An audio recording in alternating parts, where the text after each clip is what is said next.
မူရွှဲခများတော့ဒါကိုကြားလိုက်ရတဲ့အခါလုံးဝကိုအူကြောင်ကြောင်ကြီးဖြစ်သွားရရှာတာပေါ့ဒါပေမဲ့ဘေးနားကခြူဖုံးကတော့ခြေဆောင်ပြီးအသေးအတန်ကိုစွတ်တိုက်တွန်းနေတော့တာဗျာညီမလေးမြန်ဆန်းကြည့်စမ်းပါဦးဆရာကြီးပေးတဲ့အခွင့်အရေးတွေကတကယ်ကိုအံ့ဩဖို့ကောင်းတော့အောင်အစွမ်းထက်တာဟဲ့ကျွန်တော်လဲမူရွှဲကိုလှမ်းကြည့်လိုက်မိတယ်မူရွှဲဟာမယုံကြည်နိုင်တဲ့မျက်နှာပေးမျိုးနဲ့မျက်လုံးအစုံကိုဖြည်းဖြည်းချင်းမိတ်ချလိုက်တာပေါ့ရုတ်တရက်ဆိုသလိုပဲသူမရဲ့ခန္ဓာကိုယ်ကြီးကစက်ခနဲတုံရင်သွားပြီးကောင်းကင်ဘုံကိုထိုးခွဲမတက်ပြင်းထန်လာတဲ့ဓာတ်အရှိန်ဝါကြီးတစ်ခုဝုန်းကားနဲ့ပောက်ကွဲထွက်ပေါ်လာခဲ့ပါတယ်ဗျာကျမအလူခံလိုက်ရတဲ့ဓာယိုတွင်းချင်းစီပါရမီပြန်ရောက်လာပြီတင်မကဘူးအရင်ကထက်တောင်ပို့ပြီးတော့အစပေါင်းများစွာတန်မာနေပါလားသူမဟာတစိတကောင်ကောင်ကိုမြင်လိုက်ရတယ်လို့မျိုးအကြီးကျယ်လမ်းဖြန့်သွားတဲ့မျက်နှာပေးနဲ့ကျွန်တော်ကိုမောကြည့်လာတော့တာပဲကျွန်တော်ကတော့လက်ကိုပေါ့ပေါ့ပပဝေ့ရမ်းလိုက်ရင်အခြေခံအပြင်စင်တွေပါကွာအထူးဆန်းလုပ်ပြီးလက်မနေပါနဲ့ကဲဒါနဲ့မင်းကိုအသက်ဘေးကနေလွတ်မြောက်စေမဲ့ဂါထာမန်နန်တစ်ခုတင်ပေးထားမယ်အနေနဲ့ကြုံလာရတဲ့အခါခါကိုလက်နှစ်ဖက်နဲ့ထောက်ပဲခြေထောက်ကိုအရှိတလန်းတက်ပြီးစုတ်ခွာဆန်းစုတ်ခွာဆန်းစုတ်ခွာဆန်းလို့၃ချိန်သာအော်ဟစ်လိုက်စမ်းပါလို့ပြောလိုက်တယ်မူရွှဲတယောက်စွန့်သွားရပြန်ပြီဗျာသူမရဲ့အမြဲတမ်းအေးဆက်ခဲပိတ်နေတဲ့မျက်နှာပေးကြီးမှာ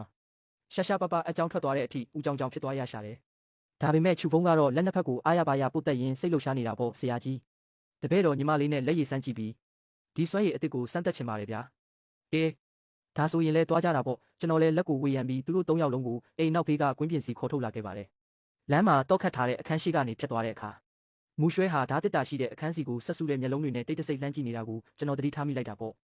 အနောက်ဖေးကွင်းပြင်ကိုရောက်တာနဲ့တပြိုင်နက်ခြူဖုံးဟာချက်ချင်းပဲတိုက်ကွက်အသင်ပြင်းတဲ့ပုံစံလှုပ်လိုက်ပြီးညီမလေးစိတ်ကြိုက်တာတိုက်ခိုက်စမ်းပါလို့ကြုံသွားလိုက်တယ်မူရွှဲကတော့ကျွန်တော်ဘက်ကိုတုံဆိုင်နဲ့လှမ်းကြည့်ရှာတာပေါ့ကျွန်တော်ကခေါင်းညိတ်ပြီးခွင့်ပြုလိုက်တာကိုမြင်တော့မှပဲသူမဟာဆူရှာလာတဲ့အော်ဟစ်တန်လေးတစ်ခုထွက်ပေါ်လာခဲ့ပါတယ်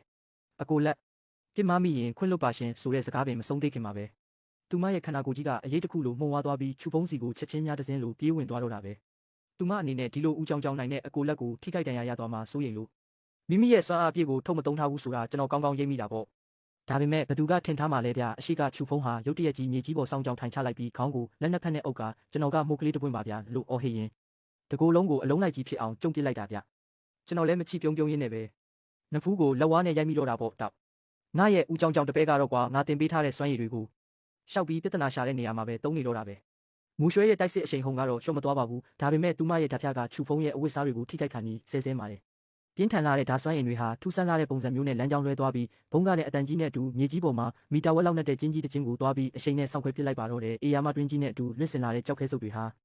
ခြူဖုံးရဲ့ဘောင်းဘီနာကနေတီတီလေးဖြတ်ပြန်သွားခဲ့တာပေါ့မဖြစ်နိုင်တာမူရွှဲကတော့ဒါကိုလုံးဝမယုံကြည်နိုင်တာကြောင့်ဓာတ်မြက်ကိုထပ်မံဝေရမ်းပြီးဒုတိယအကြိမ်ထိုးနှက်လိုက်ပြန်ပါတယ်ဒီတစ်ကြိမ်မှာတော့သူမဟာကျင့်စဉ်စွမ်းအားတွေကိုပိုပြီးတိုးမြင့်လိုက်ပေမဲ့ဓာတ်စွမ်းအင်တွေဟာတူညီတဲ့ဝင်ရိုးစွန်းရှိတဲ့တန်လိုက်နှစ်ခုလိုမျိုးခြူဖုံးရဲ့အရှိတက်တဲ့မှာတင်ထောက်မှန်တိုင်းကွင်းညွတ်သွားပြီးဘေးနားကတစ်ပင်ကြီးတစ်ပင်ကိုသွားပြီးဒုံးကနေထိမှန်ပစ်လိုက်ပြန်ရောဗျာခြူဖုံးကတော့မြေကြီးပေါ်မှာစောင်းကြောင်ထိုင်တုံရင်နေတော့မဲညီမလေးအကိုလက်ရဲ့ဖြက်စီးလို့မရတဲ့မှုတိုင်းကတကယ်ကိုမိုက်တယ်မလားဟင်ကျွန်တော်လည်းမေးစေးကိုပုတ်တက်ရင်ကျင်းနဲ့အားရစွာနဲ့စိုက်ကြည့်နေမိတော့တယ်ဒီစွမ်းရည်ကတော့လောကရဲ့ယူပဗေဒစီးမြင့်တွေကိုမြေကြီးထဲဆွဲနစ်ပြီးဖနှင်းထားသလိုပဲဗျာဘေးနားကစူရောက်ကတော့အယုတ်တစ်တရုတ်တွေ့သွားတဲ့အတိုင်းမျက်လုံးတွေတောက်တောက်ပဲရဲ့အားရပါရလက်ခုပ်တီးပြီးကျမအလှဲ့ကလေးထော်တော့တာပေါ့ခြူဖုံးလဲမြေကြီးပေါ်ကနေထရက်လိုက်ပြီးလက်နှစ်ဖက်ကိုပုတ်တက်ရင်စွတ်တိုက်တွန်းတော့တယ်ညီမလေးမြန်လုံးနဲ့စုတ်ခွာဆန်းဆိုတဲ့အဖြစ်စွမ်းအပြင်လှုပ်ဝက်ချက်ကြီးကိုငါတို့ကိုပြဆန်းပါဦးအဲ့ဒီအချိန်မှာပဲမူရွှဲရဲ့နိုင်ရွက်ဖျားလေးတွေဟာရုတ်တရက်ဝန်းကားနဲ့ရဲတက်သွားတာကိုကျွန်တော်လမ်းမြင်လိုက်ရတယ်ဗစက်ကလေးလည်းအဟောင်းသားဖြစ်သွားရှာတာပေါ့ဒီလိုအေးဆက်ဆက်နဲ့မောက်မာလာတဲ့ရေခဲပြင်အလှပန်းလေးကဒီလောက်အထိအရှက်ရစရာကောင်းတဲ့ကကွက်နဲ့မန်တန်ကြီးကိုဘယ်လိုလုပ်ပြီးအရှိမထပ်လို့ရဲပါမလဲဗျာသူမဟာကျွန်တော်ကိုတနာစရာကောင်းတဲ့မျက်လုံးတွေနဲ့ပဲအကူအညီတောင်းတယ်လို့လှမ်းကြည့်နေရှာတယ်ဒါပေမဲ့ကျွန်တော်ကတော့ညံဆိုးလေးနဲ့ပြုံးစီစီလှုပ်လိုက်ရင်ခြူဖုံးကိုလှမ်းអော်လိုက်တယ်ခြူဖုံးမင်းမညာနဲ့မင်းရဲ့စွမ်းအားပြည့်ကိုထုတ်သုံးဖို့ငါအကြံပြုတယ်ဟဲ့အဲ့ဒီစကားကိုကြားတာနဲ့ခြူဖုံးရဲ့ကြောပြင်တစ်ခုလုံးချမ်းစိတ်သွားရတော့တာပေါ့ဒါပေမဲ့လေးကျိုးကတင်ထားပြီးသားဖြစ်နေတာကြောင့်သူလည်းနောက်ဆုတ်လို့မရတော့ပါဘူးသူဟာမိမိရဲ့တန်ချန်ထဲကစွမ်းရည်တွေကိုအားကုန်စုစည်းလိုက်ပြီး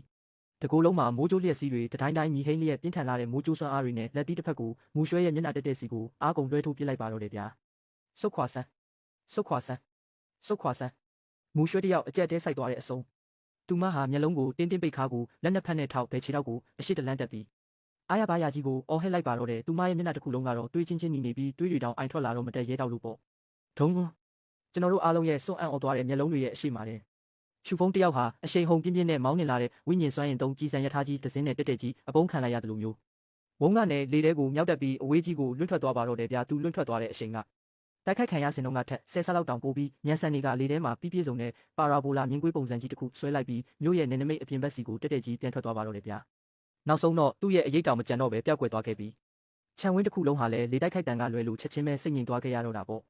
ဘေးနားကစူရောက်ဆိုရင်ပါဆက်ကြီးအဟောင်းသားဖြစ်သွားပြီသူမလက်ထဲကကိုက်လက်စတခွားသီးတစ်ဝက်တောင်မြေကြီးပေါ်ကိုဖုံးကားနဲ့လွတ်ကျသွားရှာတဲ့မူရွှဲကလည်းမိမိရဲ့လက်နှစ်ဖက်ကိုဦးကြောင်ကြောင်ကြီးစိုက်ကြည့်နေမိပြီးမျက်လုံးအစုံမှာမယုံကြည်နိုင်မှုတွေနဲ့ပြည့်နှက်လို့နေတာပေါ့ကျွန်တော်ကိုယ်တိုင်လည်းတတွေးကိုဂလူးကနဲ့မျိုးချလိုက်မိတယ်မင်းတို့ကဒါကိုကြက်ချီတော့မြင်သားတဲ့တိုက်ကွက်လို့ခေါ်တာလားဒါကအမြောက်ဆန်ကြီးဖြစ်နေပြီဥစ္စာတိတိကျကျနာယူဝက်ခန့်ကြပြီးတဲ့နောက်မှာတော့ရှူဖုံးတယောက်မြို့ပြင်ကနေပန်းမဲဆိုင်စီကိုအမောတကောနဲ့ပြေးပြန်လာခဲ့ရရှာတယ်အဝတ်စားတွေကလည်းဖီယိုဖီယဲစပင်တွေကလည်းလေတံကြောက်ရှုပ်ပွားလို့ပေါ့သူကမူရွှဲကိုတုံးလုံးချောက်ချတဲ့မျက်နှာပေးနဲ့စိုက်ကြည့်ရင်ညီမလေးနေ့ရဲ့တိုက်ကွက်ကတကယ်ကိုရက်ဆက်လွန်းတဲ့ဟာငါတော့တကယ်ကြီးတေးပြီလို့တောင်အောက်မေ့မိတာလို့អော်ပါတော့တယ်မူရွှဲခမမျက်နှာလေးရဲတက်သွားပြီးခေါင်းလေးငုံကအတန်ခတ်တူးတူးနဲ့တောင်းပန်ရှာတာပေါ့ကျွန်တော်ကတော့အားရပါရတဟားဟာရေမောလိုက်ရင်ကဲထားလိုက်ကြပါတော့ဒီနေ့ကစပြီးဒါဟာငါတို့ပန်းပဲဆိုင်ရဲ့ပုံမှန်လေ့ကျင့်ခန်းတစ်ခုဖြစ်သွားပြီဗျာအားလုံးပဲကောင်းကောင်းလေ့ကျင့်နိုင်ခဲ့ကြတယ်ဒီညကျရင်ဟင်းပွဲတွေပို့ပြီးတိုးမြင့်ပြင်ဆင်ရမယ်ဟေ့လို့ကြေညာလိုက်ပါတော့တယ်အရသာရှိလာတဲ့ဝက်ဝင်လက်ဝါးတင်တွေကိုမြေရီရှက်ရီစားတောက်ပြီးတဲ့နောက်ရက်အနေငယ်အတွင်းမှာတော့ပန်းပဲဆိုင်လေးဟာပုံမှန်အတိုင်းပြန်လဲအေးချမ်းသာရသွားခဲ့ပြန်ပါတယ်ဗျာမနက်ခင်းတိုင်းမှာကျွန်တော်ကချူဖုံးကိုခေါ်ပြီးတန်လူရိုက်တဲ့ဆူရောက်ကတော့ထမင်းဟင်းချက်ပြုတ်ဖို့တာဝန်ယူပြီးမူရွှဲကတော့ခြံဝင်းထဲမှာထင်းခုတ်ရတာပေါ့ထင်းခုတ်တယ်လို့သာအမိတက်ထားတာပါတကယ်တော့ကျွန်တော်သူမကိုထင်းခုတ်ဖို့ပေးထားတဲ့ကျိုးပဲနေတဲ့ပစိန်စုပ်ကြီးဟာရှေးဟောင်းကောင်းကင်ဘုံဖွင့်ပစိန်မြက်ရဲ့အပိုင်းအစတစ်ခုဖြစ်နေတာကိုသူမပစိန်ကိုတစ်ချက်ချင်းလွှဲခုတ်လိုက်တိုင်းမှာသူမရဲ့နိဗ္ဗာန်ကိုဆင့်ပြန်လဲခြင်းဒယုတွင်းချေစီပါရမီကိုအလိုလျောက်တွေးတောက်ပုံဖော်ပေးနေခဲ့တာဗျအစပိုင်းမှာတော့ဒီကောင်မလေးခများငါလိုခုံတိတ်ခါရှိတဲ့ပါရမီရှင်သားကျင့်ကြံသူတယောက်က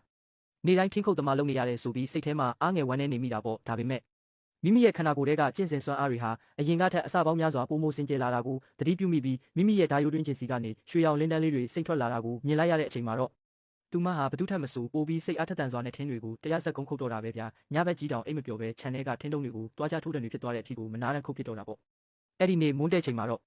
့ရှူဖုံးကမီးဖိုဘေးမှာအင်ဂျီပလာချင်းနဲ့တန်တူရိုက်နေပြီးသူ့ရဲ့ကြောပြင်တစ်ခုလုံးမှာချွေးဆက်လေးတွေကတတွင်တွင်စီကြလို့နေခဲ့တယ်သူ့ရဲ့ကြွတားဖူးထစ်တွေကလည်းတန်တူရိုက်ချက်နဲ့အတူလှိုင်းထားတယ်လို့လှုပ်ရှားနေတာပေါ့ကျွန်တော်ကတော့ဘေးနားကကလတ်ထိုင်ပေါ်မှာဇိမ်နဲ့မီရော်ရင်စူရောက်လေးအခုလေးတင်ဖြောပေးထားတဲ့ဝိညာဉ်လက်ဖက်ရည်ဘက်ကိုတမြုံမြုံတောက်တုံးနေမိတာဘဝကတကယ်ကိုတာယာလွန်းနေတာဗျာဖုံးရုတ်တရက်ဆိုတယ်လို့ပဲပန်းပဲဆိုင်ရဲ့တစ်သားတကားကြီးဟာပြင်းထန်လာတဲ့ကန်ချက်တစ်ခုကြောင့်ဝုန်းကလည်းပွင့်ထွက်သွားပြီးတကားချက်ကြီးဟာခြံဝင်းထဲကိုလွှင့်စင်လာကတန်းအတွေပေါ်ကိုတွားရောက်ရိုက်မိတာကြောင့်မိပွင့်တွေတောင်ဘေးပတ်ဝန်းကျင်ကိုတစ်ဖြက်ဖြက်လွှင့်စင်သွားပါတော့တယ်ကျွန်တော်လည်းမျက်မှောင်ကျုပ်လိုက်မိပြီးအိယာကနေစက်ခနဲထထိုင်လိုက်တယ်ဘဲကလာကရတဲ့ယဉ်ကျေးမှုမရှိတဲ့ခွေးကောင်ကငါတကားကိုလာပြီးကန်ခွဲရဲတာလေကွာတကားဝမှာတော့အပြာရောင်တာအိုဝစ်စုံတွေကိုဝစ်စင်ထားတဲ့လူအနှဲငယ်မောက်မောက်မာမာနဲ့ရက်နေကြတာဗျအဖွဲ့ရဲ့ခေါင်းဆောင်ကတော့ချွန်ထက်တဲ့ပါစက်နဲ့မြောက်မျက်နှာလိုမျိုးဖြစ်နေတဲ့လူလက်ပိုင်းအမျိုးသားတဦးဖြစ်ပြီးသူ့ရဲ့ကိုယ်ပေါ်ကနေရွှေမြူတေအဆင့်ကျင့်ကြံသူတဦးရဲ့ပြင်းထန်လာတဲ့ကျင့်စဉ်အရှိန်ဝါအဖိစီးတွေကိုထုတ်လွှတ်နေကြတာပေါ့သူ့ရဲ့အနောက်မှာတော့မေးစေးကိုအပေါ်ကိုမော့ထားပြီးဝင်းဝါနေတဲ့မိမပြူတယောက်ရှိနေပါတယ်အဲ့ဒီမျိုးသမီးဟာတောက်ကဆန်းပြလာတဲ့အဝတ်စားတွေကိုဝစ်စင်ထားပြီးလက်ထဲမှာတော့တစ်ဖြက်ဖြက်တောက်ပြောင်နေတဲ့တမျက်တစင်းကိုကင်ဆောင်ထားတာဗျဒါကိုမြင်လိုက်ရုံနဲ့တင်ပြဿနာကြီးကြီးတော့လာရှာကြပြီဆိုတာကိုကျွန်တော်တန်းပြီးရိပ်မိလိုက်တာပေါ့မူရွှဲတယောက်အဲ့ဒီအမျိုးသမီးကိုမြင်လိုက်ရတဲ့အခိုက်အတန့်မှာပဲထင်းခုတ်နေတဲ့သူမရဲ့လက်စုံဟာချက်ချင်းပဲစက်ခနဲရက်တန့်သွားခဲ့ရရှာတယ်တကိုယ်လုံးတစ်ဆက်ဆက်တုံရင်းနေတာကိုမထိန်ချုပ်နိုင်တော့ပဲမျက်လုံးအစုံဟာလည်းချက်ချင်းသွေးချင်းချင်းနီလျက်ရဲတောက်သွားပြီးသွားတွေကိုကြစ်ကြစ်ပါအောင်ကြည်ရင်စကလုံးအချို့ကိုမနှဲညှစ်ထုတ်လိုက်ပါတော့တယ်လူရန်ဒါဆိုရင်ဒီမိမကမူရွှဲရဲ့ကိုယ်ထဲကမွေးရပါဓာယုတွင်းချင်စီပါရမီကိုအတင်းအကျပ်အစိမ့်လိုက်ထုတ်ယူသွားခဲ့တဲ့ချင်းရွံတာအကိုင်းရဲ့ဂိုင်းချုပ်သမီးလူလူရန်ပေါ့ဟုတ်လားလူလူရန်လို့အမိရတဲ့အဲ့ဒီအမျိုးသမီးဟာစုပ်ပြက်နေတဲ့ပန်းမဲဆိုင်ခြံဝင်းကိုနှာခေါင်းရှုံပြီးမထောက်မညာစူးစမ်းကြည့်လိုက်ပြီးနောက်ဆုံးမှာတော့သူမရဲ့အကြည့်တွေဟာမူရွှဲရဲ့ကိုယ်ပေါ်မှာတက်တက်ကြီးကြားရောက်သွားပါတော့တယ်သူမကပါဆက်ကလေးကိုလက်နဲ့အုပ်ပြီးတဟိဟိနဲ့လှောင်ပြုံးပြုံးလိုက်ရင်ဟိုငါကပဲထွက်ပြေးလွတ်မြောက်သွားပြီးအောက်မေ့တာဘဲကိုပြေးသွားလဲလို့ကြည့်လိုက်တော့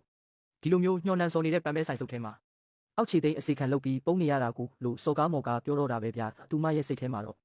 ဓာယုတွင်းချင်စီမရှိတော့တဲ့မူရွှဲဟာတကယ်ကိုဒုက္ခဆင်းရဲရောက်ပြီးအသက်ရှင်ဖို့ရုန်းကန်နေရတယ်လို့တွေးနေတာထင်ပါရဲ့မူရွှဲခမများဒေါသတွေပြင်းထန်လွန်းတာကြောင့်တကိုယ်လုံးတုန်ရင်နေပြီးလက်ထဲကကျိုးပဲနေတဲ့ပစိန်စုပ်ကြီးကိုကြစ်ကြစ်ပါအောင်ဆုပ်လို့အရှိကိုပြေးဝင်ပြီးခုတ်ပစ်ဖို့ပြင်ဆင်ပါတော့တယ်ဒါပေမဲ့ချူဖုံးကသူမကိုအမြန်လန်းဆွဲလိုက်ပြီးသူ့ရဲ့တန်မာလာတဲ့ကြောပြင်ကြီးနဲ့မူရွှဲကိုအနောက်မှာကာကွယ်ပေးလိုက်ကလက်ထဲကအခုလေးတင်ထုလုပ်ထားတဲ့မီးရဲနေတဲ့တန်တူပူကြီးကကိုကင်ဆောင်ရဲ့ရန်သူတွေဘက်ကိုအေးဆက်ဆက်မျက်နှာပေးနဲ့စိုက်ကြည့်လိုက်တယ်နင်တို့ကဘာကောင်းတွေလဲငါဆရာကြီးရဲ့နေမြေပေါ်မှာဘလို့တက်တီမျိုးနဲ့လာပြီးပြဿနာရှာရဲတာလဲအဲ့ဒီအခါအရှိကမြောက်မျက်နှာနဲ့လူလက်ပိုင်းတာအိုဆရာကြီးကနှာခေါင်းရှုံလိုက်ရင်ဟွန်း